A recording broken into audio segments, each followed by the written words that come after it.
All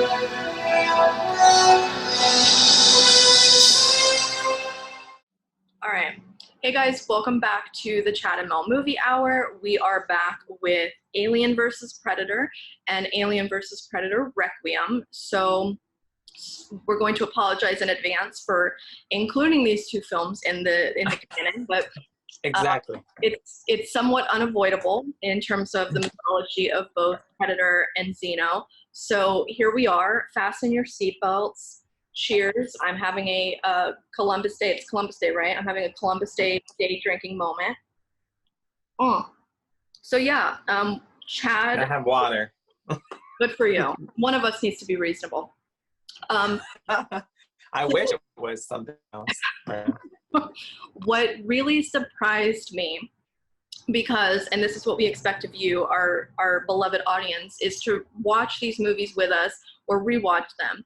But when I rewatched AVP and AVP Requiem, I was really taken aback by the fact that I forgot that Requiem was the shittier one, because for some reason it got in my head, and I think it got in a lot of people's heads, that the sequel was the superior movie. It's almost like a Mandela effect, where it was just like a collective mistake, because it's a horrible film, Requiem, and I think the only reason people think it's a better movie or remember it as being the better movie is because it has the Predalien in it, the Predalien, whatever.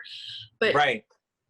The original AVP is, I think, a really good movie. And we were watching, when we were at your house together, filming an amazing thing that's coming up for y'all. I'm so excited for it. But we were watching What's-His-Face's review of AVP and AVP Requiem. I can't remember his name. On YouTube. Yeah, it's not important. Okay. So, but he made the point that AVP knew what kind of movie it was, and AVP Requiem just completely tried to become a Freddy versus Jason moment, and it did not land at all. And I think that he named that really well.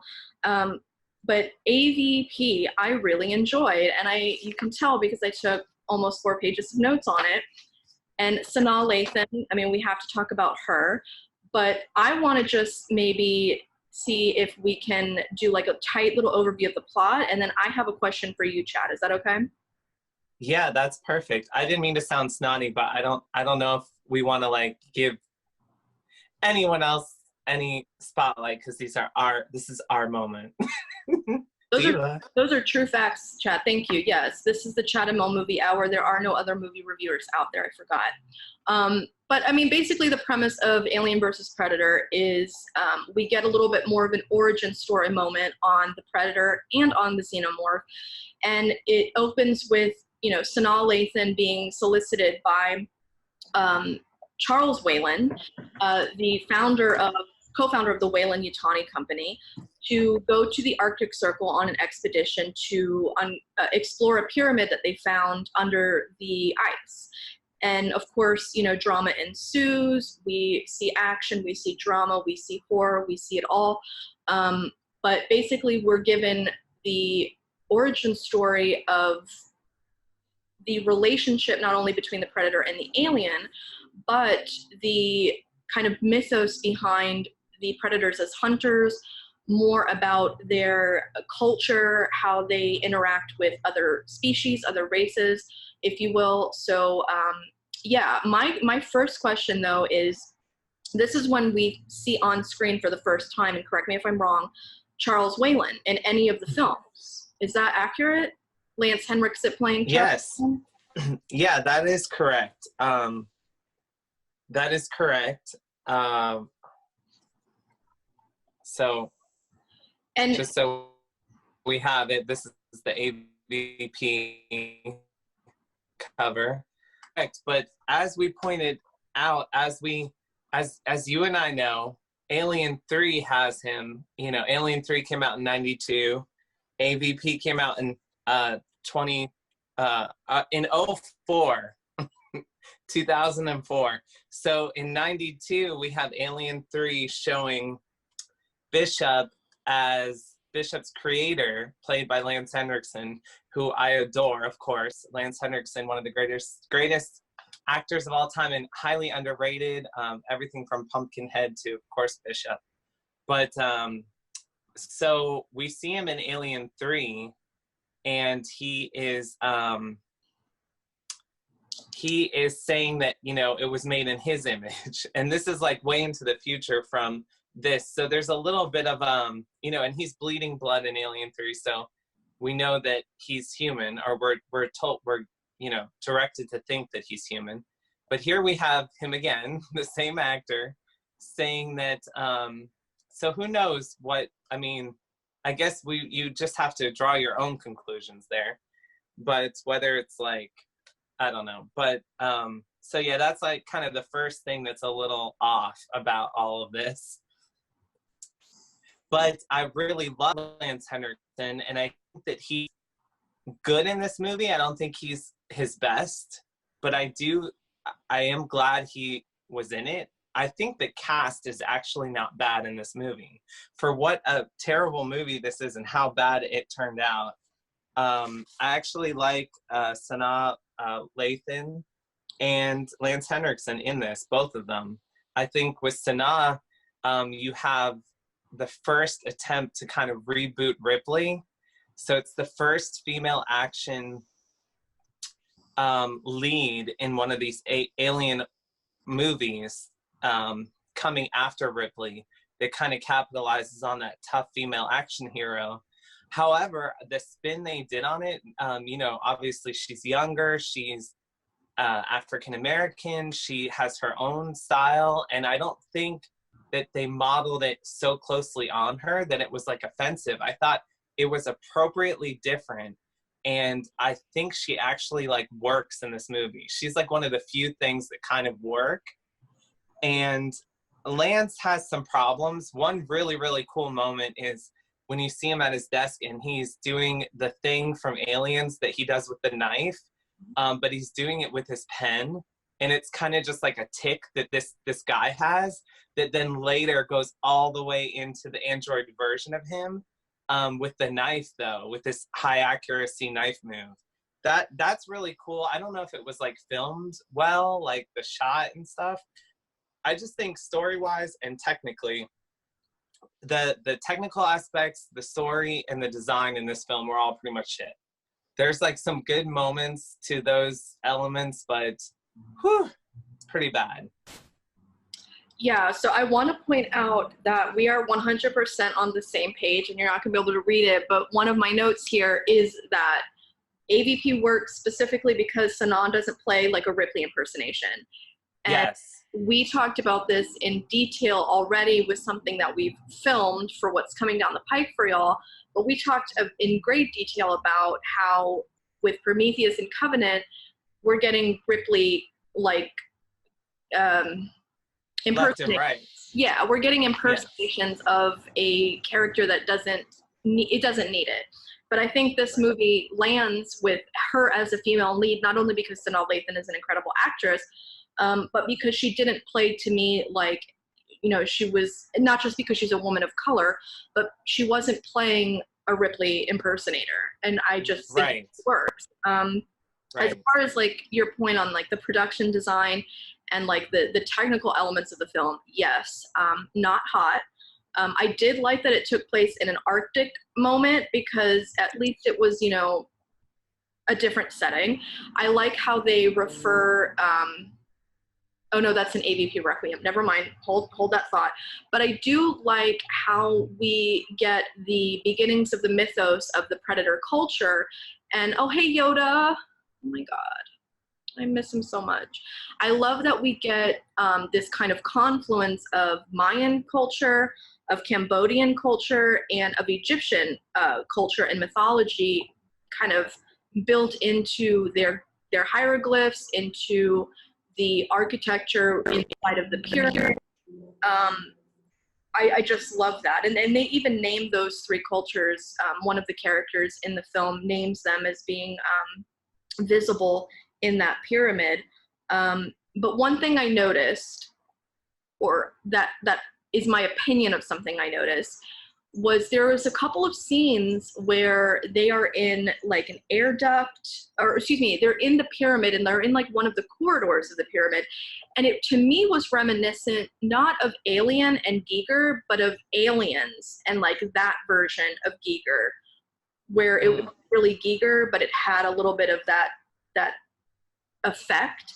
And there was a scene in the air shaft in Alien versus Predator that reminded me of Alien 3 and the corridors, where you're seeing the Predator, the Xenomorph like hunt down people in that like first person point of view. So it felt like there was some intentional callbacks, but they weren't explicit, just like with the Lance Henriksen using, the pen instead of the knife, hand game or whatever you want to call it. So there seemed to be some intentionality in terms of like calling back to the original franchise, but it didn't feel like super forced to me. I actually liked it. Right. I agree. I did love the Antarctic location as well. I think if you're gonna do Alien on Earth, that's the right way to do it, is to do it in an extreme location like that, because it almost is otherworldly and it just fits the franchise better. I'll dig into my notes a little bit and then we can go back and forth with our notes. Sounds good. I wanted to talk about the director a little bit. He's an English director, which should make him better. I don't know why, but wow, he made it's too early for racism, Chad. Well, he made such an American film, and I guess he is American, but for like an English guy, he made like he made an American film in the worst way. I think that's the point I'm going at. His wife is Mila Jovovich, who's one of my favorite people like on planet Earth. I think she's like gorgeous, and of course plays the character with the red hair in Fifth Element. Lilu. What's her name? Lilu, yes. One of my favorite characters of all time. So Resident Evil. That's incredible. Yeah, I guess they're still married. And I guess why I bring that up is he went on to write and direct all of the Resident Evil films with her. So that's interesting. I think those work better than this film. He also directed Event Horizon, which is an excellent film, and that certainly works better than this film. So Event Horizon was an earlier film that he did. He didn't write that one. He just directed it. Yeah, I definitely fault the writing in this film a lot. So another thing I wrote down was just the look of the alien. We've talked about how the look of the alien changes throughout the franchise, and we're going in chronological order with the movies, not in order of release. But that's a conversation more for order of release. But as each film came out, the alien looked like less and less like the original one. And I think by the time we got to Alien versus Predator, it's just like a big dumb animal. And it's highly killable, whereas in the original Alien film, it was basically unkillable. They gave it like weird feet, and there's like just almost everything about the aliens in this film I don't like. They pretty much took the design from Alien Resurrection. I would say it's Alien Resurrection with like a little bit of updating. And that's my least favorite alien design. The way it acts. So the alien in AVP was played by Tom Woodruff Jr., who started, he was the alien in Alien 3. He was also Pumpkinhead, creature in Pumpkinhead. Both of which I think he did very well. However, after that, the alien, the movements of it became far less alien and far more animal. So I think by the time we get to AVP and we see him as the character of Grid, which is the alien that has the marks on it, he treats it like it's a very animalistic, like slithering, growling, I'm coming to get you, evil alien, and it's just dumb, and it just does not work. Also, he's tall, I guess. He's 6'2", so Tom Woodruff Jr. 6'2", but the alien was being played by people more like in the 7-foot range, and actually the Predator in this film is played by Ian White, who is 7'1". So the alien is like a good foot taller than, or the Predator's a good foot taller than the alien in these films. And I think it's played better. I think Ian White does a pretty good job as the Predator in the suit in this film, but Tom Woodruff Jr. and whoever else, if anyone else is playing the aliens, I was not about it. So Tom is one half of Amalgamated Dynamics, which is a special effects company, and they were involved in effects for both AVPs. Not impressed. I just think like Tom Woodruff Jr., I think there's some people that fan out over him, but I think he's like super overrated in a sea of awesome because, and I don't want to like diss him too bad, but you have so many amazing figures in these films that he stands out to me as one of the not as impressive people. And I think it was the choices that he made after Alien 3. He's not that slender. He's not that tall.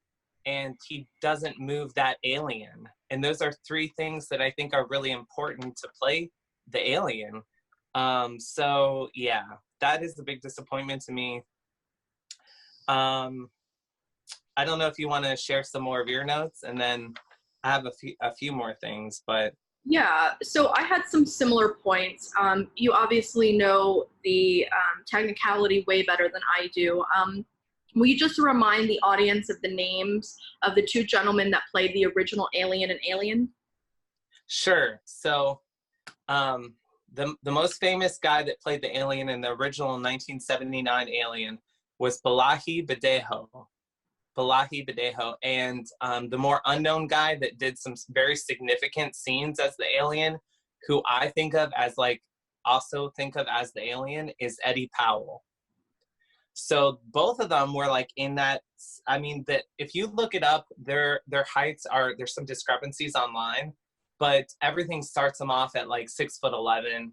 Some sources say like 7'1". So they were both like right there in that range. I think Eddie Powell might have been like a few inches shorter than Balaji, but both of those guys were very tall. Both of them were very slender. And yeah.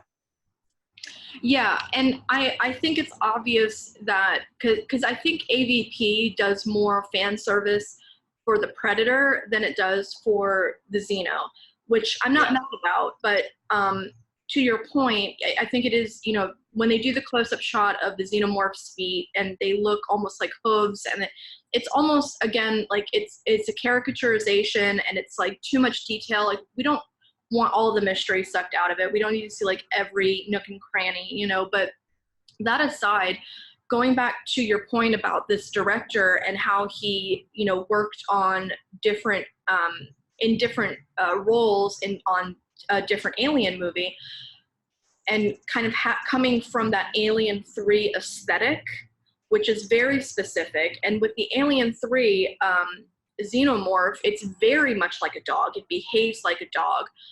It's running. I mean, you're seeing it through its point of view for a great portion of the film, which I think is quite incredible, but it's also very animalistic and not alien. And then and it looks fake. I think it looks so much more like a suit than the original film, even from the 70s. Yes, and it's like garbage. Tell the truth. And I think the fact that you have Amalgamated Dynamics. Thank you. No shade on Amalgamated Dynamics, but you didn't come through on this. You did not come through. I'll leave the shading to you, but yes. I think the fact that you have, like, we talked about this in Predator and Predator 2 movie hour, where the Predator is like, he's tall, but he's stocky. He's like a linebacker, right? Like, he's a football player build. Mm-hmm. And you have him being played in AVP by a much taller actor, which is cool because it's more foreboding and ominous. But if the alien is being played by somebody shorter than the Predator, it doesn't work because first of all, the perspective is off when you're doing the framing, and it doesn't look as alien. You need somebody like Badeo, God, please. Badeo. Mm-hmm. Or, you know, like a Doug Jones, like somebody that's in the 7-foot range for it to look right. And I was noticing in AVP and in Requiem, which we'll get to soon, but I noticed that when they did show Predator's, you know, vulva, face vulva, like fully exposed, and when they would show the Xenomorph's mouth, they both looked so fake. They looked like Jim Henson. Not to disparage Jim Henson, but it no, of course, puppeteering, and like you could see somebody was manipulating. It didn't look fierce. It did.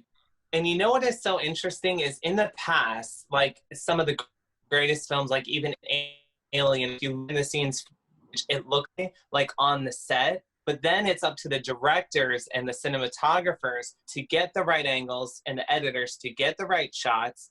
All of that was lacking, right? So if the director is not saying like, oh, you know, show it this way, or is not showing it a certain way, and they're not editing a certain way, then you get all that stuff in that we really shouldn't see, that gives you a hint of, you know, so there's a lot of things at play there, but that's why I don't fully fault, you know, Amalgamated Dynamics, to be fair, but it's a combo of like effects that aren't like super over the top great, with showing them in ways that make them look like animatronic. Like I think there's a moment where his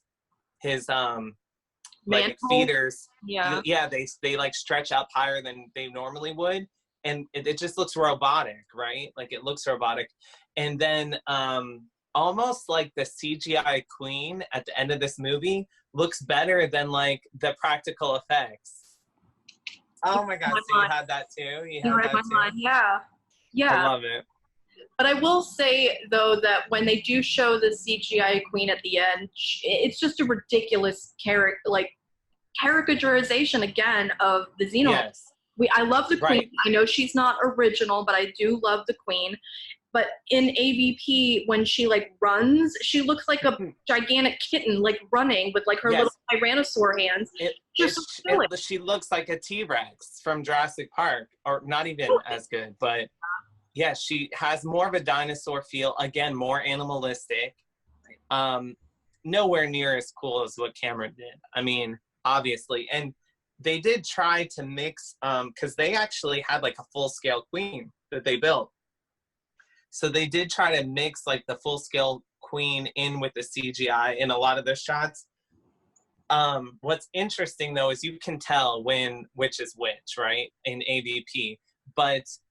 if you went back to Aliens in '86, they had like a small miniature, I think like a quarter scale miniature of the queen. And in that power loader scene, obviously they had a full scale queen, but they're cutting back and forth like constantly between a miniature and a full scale. And you cannot tell in '86, like it holds up today better than some of this AVP stuff. It's insane. So like, we know it can be done. We know these things can be done. And I don't mind CG in some of these cases if they mix it well. I just think it was obvious, the differences. And of course it has dated because this is a 2004 film. So let's be realistic. It has dated by now, you know, a little bit. But even at the time, I was just kind of like, I think how I felt in the theaters after I saw this was just like underwhelmed. That would be the word I would choose. Yeah, the movie is extremely underwhelming, just as a standalone, but given the context that it's built into mythology of one of the greatest franchises of all time, it's very underwhelming. But I think that if we can harken back to that movie reviewer that does not exist, there was a point made about how this movie, just at the very least, is self-aware enough to know what kind of movie it is. It's not taking itself too seriously. It's not pretending to be Alien. It's not pretending to be high art. It just very simply is a origin story and a deepening of the mythos. And I think if you look at it just like that, I mean, technically it's still far from perfect, but it's fan service for me at the end of the day. It's filler, and it's just gives you things to ponder and question that, you know, some fit into the canon mythology and some don't fit at all, but it's still it's popcorn, it's junk food, you know. Right. But I did want to ask, with regards to the kind of like the mythology of the movie, you know, we see the Predator, you know, the continuation of the Predator as Hunter, right? And it seems to me, just based on Predator, Predator 2, and the other Predator movies, which we're not filming movie hours on, but that you and I have both seen and many others will have seen, for the most part, there's usually only one Predator drop down into an environment at a time to go hunting for sport or whatever glory. It's not until some of the later movies that you see, I think, multiple Predators kind of interacting at the same time, but this notion of just one Predator going down to hunt, like, do you think that there's any reasoning behind that? Like, why wouldn't they, are there that many planets? Like, why is there just one guy sent down, or gal sent down to have fun or to find, you know, sow their royal oats? I don't know. Why one? Right. I think it's a film choice and a story choice, and has to do with what kind of environment they want to create as a film, more so than a logistic choice of the story based. Because if you look at Alien, that was one alien. Then if you look at Aliens, it was like a shitload of aliens. Then Alien 3, David Fincher made the conscious choice to, let's bring it back to one alien, because he thought that was scarier. You can have one creature that you kind of focus on. It kind of simplifies things, but also makes things scarier, because it's not just like an army. It's this like one hidden killer, like coming for you over and over again. Like Freddy or Jason, when those movies came out, they were scary because it was one guy. Could you imagine if there were 15 Jasons? It would have, it's more action. It's not like fear. It's not It's not scary. So I think that's kind of the choice of why they do that. And I think the directors that choose to do that kind of more often than not are choosing wisely. And I also wanted to say, I want to reiterate the point about Lance Henriksen, because he's so great, but he's so, I don't think he feels this way based on his interviews, but I really feel he's underutilized. And I don't mean that they're not showing him enough, because he's in a substantial chunk of the movie, but he's not given any like real great material to work with. He doesn't have any shining moments. He doesn't have a lot of great dialogue. He doesn't get the chance to act like we all know he can. He doesn't get the chance to be the level of epic character that character really should be that he's playing. And it's not because he can't do it. It's not because he doesn't have the talent. It's down to the writing, I think, and directing. And Paul W.S. Anderson, I expect more from an English gentleman. I really do, because when it comes to music and film, I think, you know, that the UK is superior in a lot of ways. So personally, when I think of American cinema that's more modern day, I do think of more of like the Fast and the Furious, that kind of thing. I don't think of that kind of like America type of feel to a lot of the British things, even contemporary British artists and film and stuff like that, that I love so much. So it's strange to me that he went like, and I think that he felt maybe he had to do that, and I know he's American as well, but it's just an interesting point that he didn't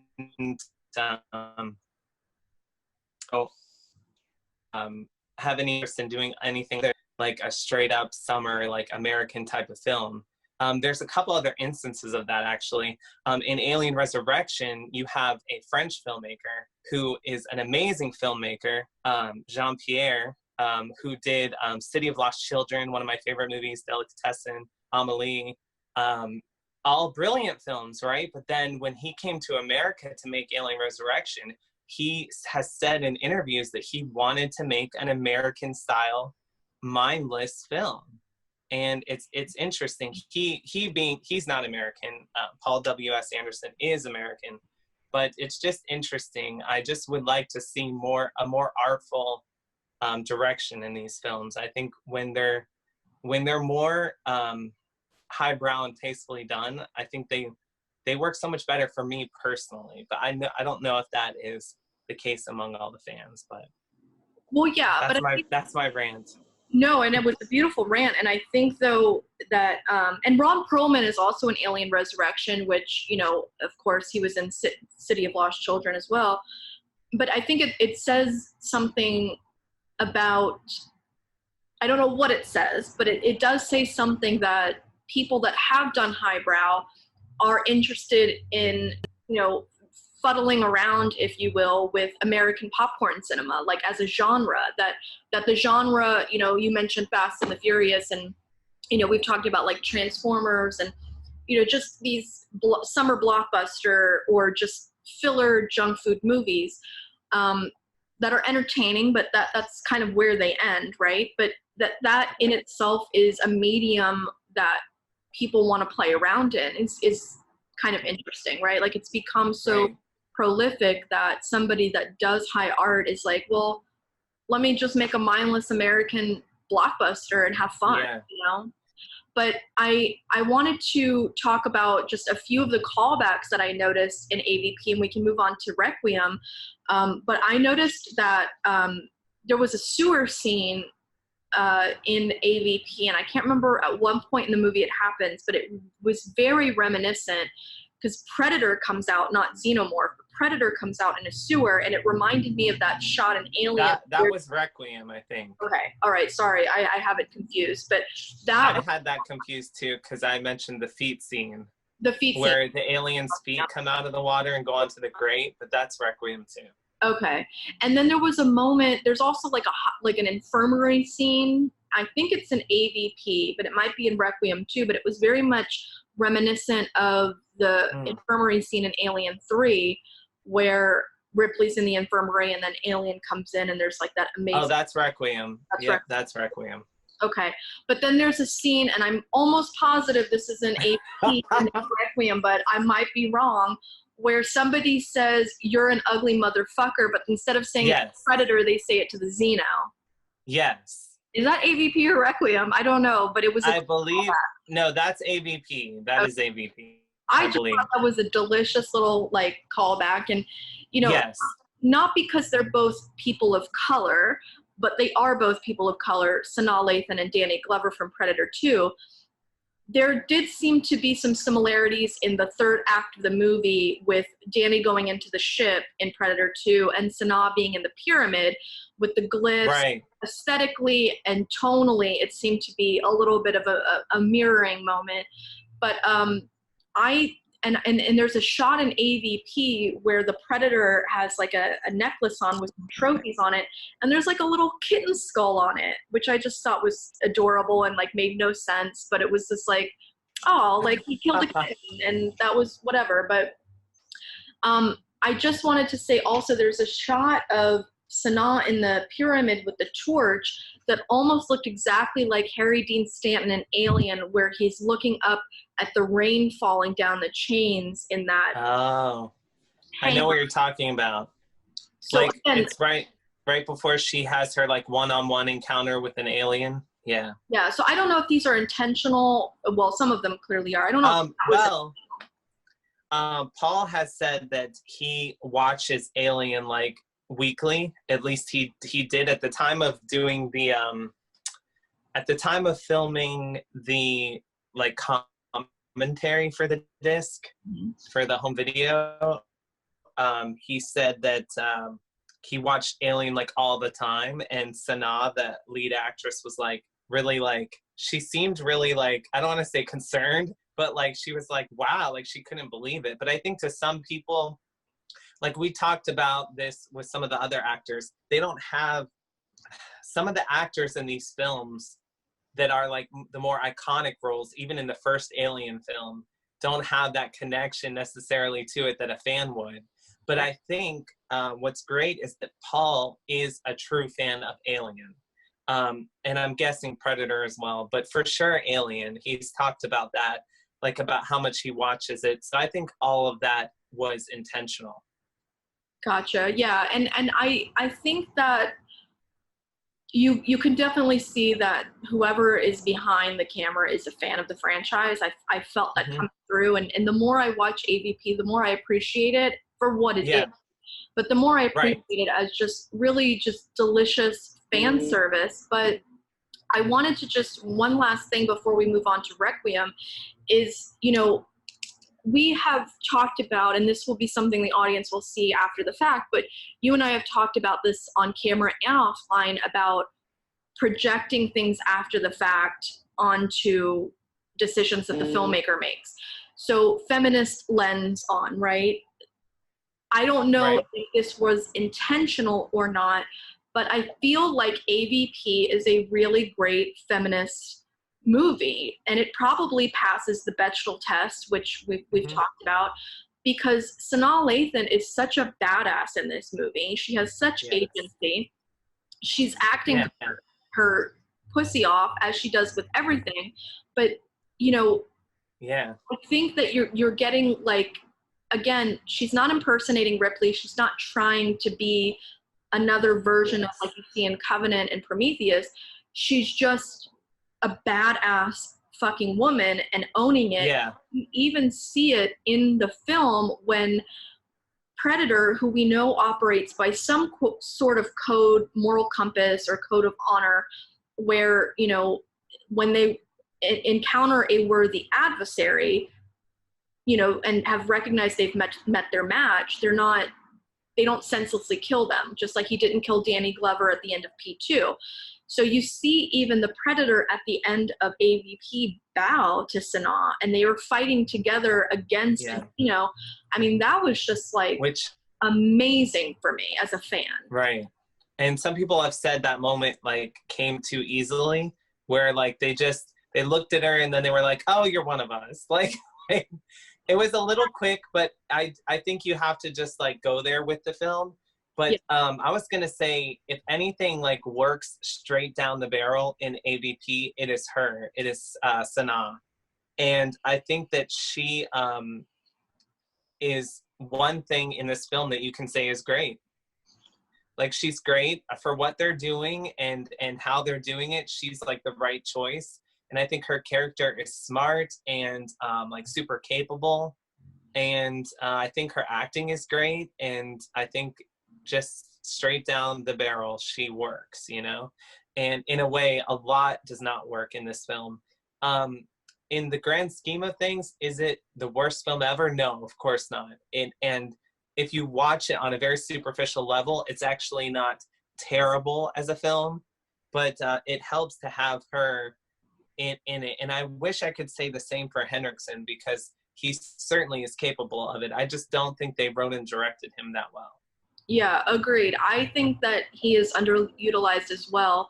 Not, again, to your point, for lack of screen time, but he's not given like a strong character arc in whatever he plays, whether he's Charles Whalen or he's like the, you know, the thing that Bishop was, whatever character he's playing. Right. The guy can act. Charles Bishop Whalen. Yeah, whatever. Like, okay. Like, just like give the guy some, like, you know, he was great in Aliens, obviously, but like give the guy, if you're going to bring him back, let him act. Right. Yeah. No, you. Right. And I think Sanaa brings a lot of her, and I hope I'm pronouncing her name right. I'm not that familiar with her as an actress outside of this film, but I think she brings a lot of herself to the role. And I think that's why it doesn't feel like a caricature of Ripley. And I think it's really smart of her to do that. And she was given direction, sort of. I'm glad she didn't take it, because you can tell that she is like kind of following her own instincts as an actress. And I think she's just bringing a lot of her personality. She and Ripley are very different, like personality wise. Mm-hmm. I think Ripley was like a reluctant like hero in a way. And she was more like by the book, Sanaa the first scene of the film, you see she's like mountain climbing this like giant snowy Glacier. glacier, whatever. Yes. So they set it off, and that's brilliant, right? Because they set it up right from the start. This is not a girl like Ripley. Ripley would not be out there doing that. Is she 110% a badass, Ripley? Yes, but not really by personality or by nature. It's when she's forced into that situation that she's so clear-headed and stuff. But I think that's what makes it great. Like Sanaa she's her own person. Whereas, and we'll get more into this, we're going to talk about some films in this series coming up that do not make those wise choices.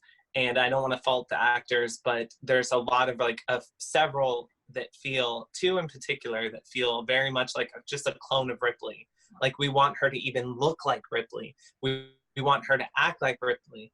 We want, it's ridiculous. And so I think with Sanaa, they got it right. She was like the first female action star after Sigourney Weaver. And so yeah, you can go back and watch this movie and enjoy it, I think. The Weyland-Yutani Corporation is not explicitly mentioned by name in AVP. Yutani Corp, I think, is mentioned in Requiem. But my question when I was watching it is, are the powers that be in the film, namely the Weyland-Yutani folks, do they already know that Predator is a being that exists because it clearly has been to Earth several times based on the previous films? Right. Or are they seeing and encountering it for the first time? I think they're just learning about it at the end of one of the films. I guess it's the second film, Requiem. It has a little Weyland moment with the people at Weyland headquarters or whatever. So I don't think so. I think it's all new because if you look at later in the franchise, they're still kind of learning about these things and they don't know that much about it. And I think the way they kind of solved it in AVP was to just like blow everything up at the end, like kind of how they did, like how everything got blown up or whatever. That kind of destroys the evidence because then you can't say, well, we've had evidence on Earth. Why haven't we found it? But yeah. That makes sense. That makes total sense. I just, as much as I took notes on that, that was something that I was like, where, what is the intentionality behind that? Like, just maybe they did know more than we know. I think that's a little shadowy, that part, Yeah, I mean, the only other thing that, as much as I like AVP as fan service and deepening of the mythology, the only other thing that I disliked is that, again, we get a lot of mythology and badassery around the Predator, but the Xenomorph is, again, to your point, reduced down to an animal. It's enslaved. Yes. It's basically a hive of Xenos, and that just sucks all the mystery out of it on the Xeno end. I think it's cool that the relationship between the Predator and the Xeno is interesting, but I think it's just to reduce the Xenos down to just these ants or these insects like we talked about in previous movie hours. It's just, no, it's like a badass, right. It's the perfect organism, right? Right. Yeah. If you put up the first alien being from the movie Alien against any Predator, it would win. It would win hands down because it was an unstoppable killing machine. And then, of course, by the second film, Aliens, it became something very different. They became far easier to kill, which I get that they kind of have to do story-wise, especially if you want to increase the numbers of them that much. But to me, it's just sad. Yeah. And there's something else when you were saying about Yutani. So in one of the Blade Runners, if you pause it, you see the words Yutani, Weyland, or just, I think it's just Yutani Corp. And that's how Ridley connected the Blade Runner films to the Alien films. I'll have to find the article about that and send it to you. But yeah, he put it in one of the Blade Runner films, the Yutani Corporation, or I think you see Tyrell too in one of the newer films maybe. So that was his way of linking it a little bit, that both those companies exist in the same universe. Right. and when you say Blade Runner films, you're not referring to the sequel, you're referring to the versions of the original, right? Like the director's cut. No. You are. No, I'm just referring to the original and 2049. Got it. Okay. Yeah, I think it was in 2049, not the original, that he did it. And it might have been in Prometheus or Covenant that he put Tyrell. I'll have to find the article again. Okay, yeah. I didn't notice it when I saw 2049, which I've seen quite a few times just because I think it's a brilliant sequel. But I didn't. Yeah. If you're not looking for it, apparently something. Yes, it's something very small off to the side that is not the focus of the scene that you have to like really dial in and see. So I'll have to send you what I can find on that. And we can talk about it more in those films. But yeah. Sure.